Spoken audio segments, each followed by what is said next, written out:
capital G-I-R-O.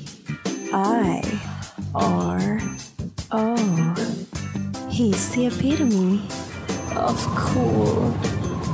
The king of chill. Daddy, chill. A total heartthrob. DJ Jiro. DJ Jiro. DJ Jiro. Jiro!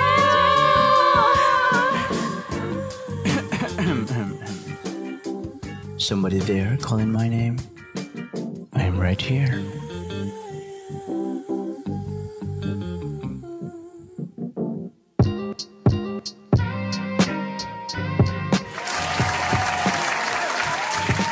.7 Destiny Radio, saya lang. Happy Monday, people. Lunes na naman, ang paborito nating araw kada linggo. Araw ng Lunes. Alam niyo, bukod sa paborito natin yung Lunes kasi umpisa na naman para kumita ng pera, no? Para sa mga Monday to Friday ang trabaho. Bukod sa mga yan. Yung iba kasi kumikita kahit Sabado, Linggo, di ba? Alam mo yung mga hassle sa buhay. Yung hassle na yung hassle na gumagawa ng pera, hindi yung hassle na may problema. Hindi yung hassle na na may ang tawag doon, disgrasya, ganun. Bukod sa dahil Lunes ay isang araw na naman na tayo ay bayad sa trabaho. Lunes kasi ang hirap banggitin sa Tagalog eh. ang dali pala. Kayang-kaya nating banggitin. So that's one of the reason kung bakit paborito natin yung Lunes. Kayo din ba? Ang dami kasi nagagalit sa Lunes. Sabi, Lunes, trabaho na naman. Yung Linggo pa lang, alam niyo, Linggo pa lang rumereklamo na sila lulus sa bukas. Ano ba naman yan? Wag. Kasi dyan tayo, Lunes ay unang araw yan ng grind. Dapat doon tayo looking forward sa grind natin, di ba? Mga big boys natin dyan. By the way, let's start up the grind here at our program. Once again, ito po ang BBC, Big Boys Chats with your one and only rapper DJ in the town. Ako po si Jiro, that's capital G-I-R-O. What's up? 6:47 PM oras po natin sa buong kapulaan ng Pilipinas. Naka-live na rin tayo ngayon sa Facebook, so make sure na bisitahan nyo kami dyan. Facebook page is DZ Destiny Radio. Huwag nyo kaming kalimutang i-follow. Ganun din sa Instagram nga pala, nadadalas ng upload namin sa Instagram. Shoutout sa mga followers namin sa IG, ayan, sa Instagram. So kung hindi ka pa naka-follow, dyan mas madalas doon mas magandang manood ng mga ng mga reels, di ba? So make sure naka-follow kayo sa aming Instagram. Instagram, same name. That's DZ Destiny Radio. Same same display photo. Sa mga hindi naman makakaabot sa online, sa mga walang FB Lite ngayon, walang load sa Facebook, pwede po kayong mag-text sa aming text line. O kaya kung gusto nyo tumawag, pwede rin kayong tumawag, di ba? Yan, sa aming numerong 0929-216-8100. And today's episode, we're gonna talk about a man who is emotionally unavailable to the world, but not to his girlfriend. Ayan ang pag-uusapan natin. Ewan ko nadaanan nyo yung meme na yung si boyfriend ay parang halos nagpapa-baby din sa kanyang girlfriend. Yan, nagpapa-baby siya. Kumbaga, nagpa-baby talk. Tapos, yung pag-hug niya dun sa girlfriend niya, para siyang baby, para siyang bata, ganun. Knowing na, nasa isip niya kasi, sila lang naman dalawa yung nandun. Pero nung nakita niya, nung napuna niya, na i-video pala siya nung kanyang girlfriend, bumuklo siya na pagkakayakap. Biglang tayo si pare, tapos, bakit mo ko video? Ganyan, ba yan? Tapos biglang umangas ulit si pare, bigla ulit naging masculine, bigla ulit naging big boy. Yung mga ganong eksena, well, actually, it really happens.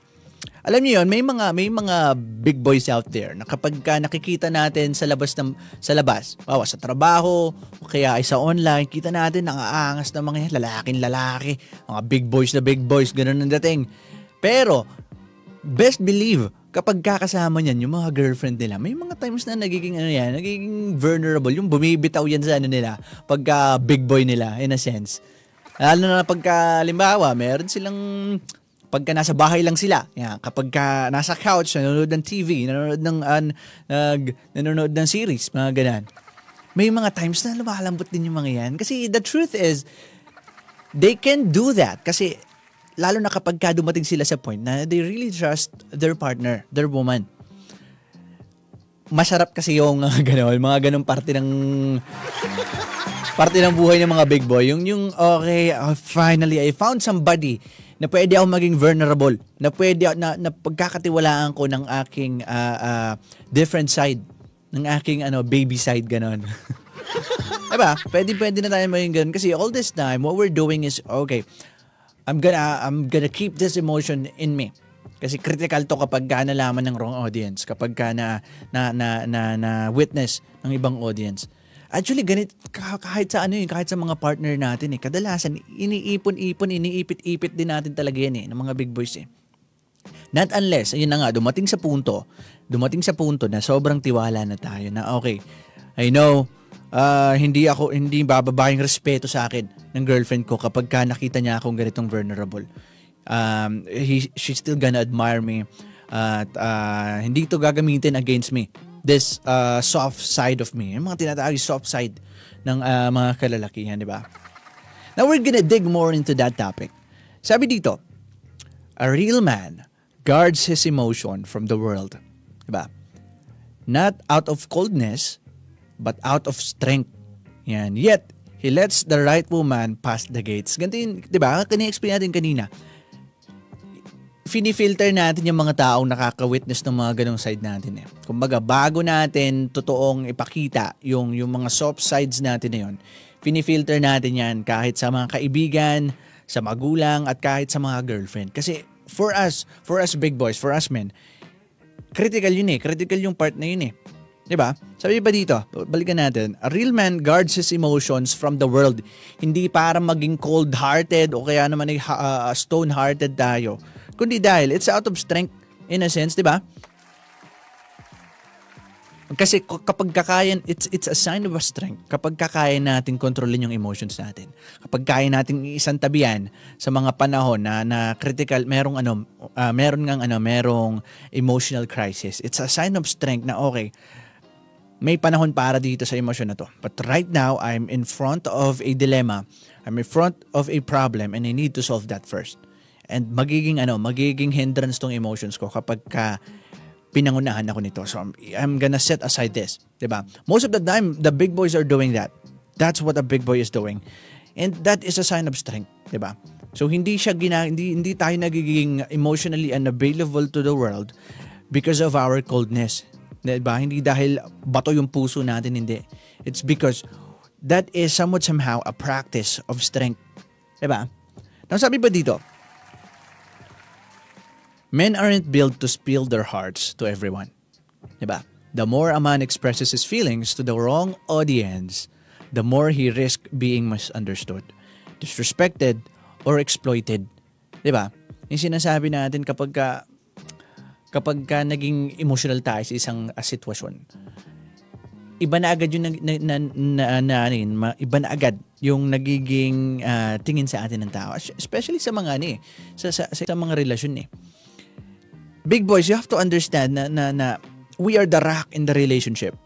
And our woman, they are the flower.